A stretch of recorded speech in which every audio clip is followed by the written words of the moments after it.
ويعلمكم الله والله بكل شيء عليم. واتقوا الله ويعلمهم الله والله بكل شيء عليم. يا أيها الذين آمنوا إذا تداينتم بدين إلى أجل مسمى فاكتبوه وليكتب بينكم كاتب بالعدل ولا يأب كاتب أن يكتب كما علمه الله فليكتب وليملل الذي عليه الحق وليتق الله ربه ولا يبخس منه شيئا فإن كان الذي عليه الحق سفيها أو ضعيفا أو لا يستطيع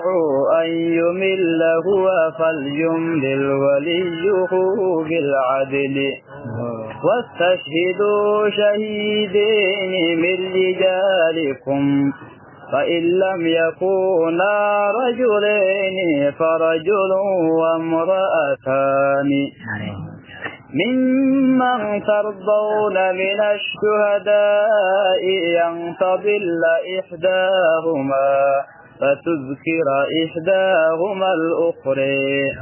ولا يأبى الشهداء إذا ما دعوا ولا تسأموا أن تكتبوه صغيرا أو كبيرا إلى أجله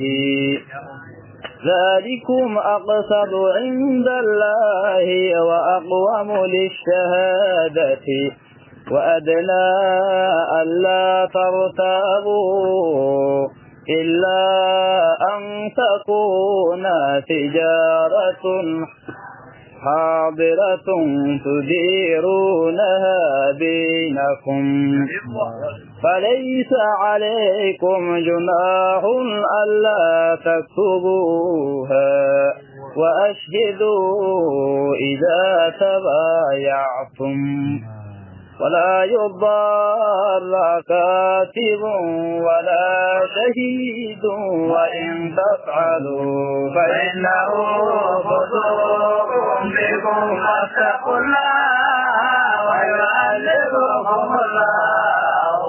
والله بكل شيء عليم.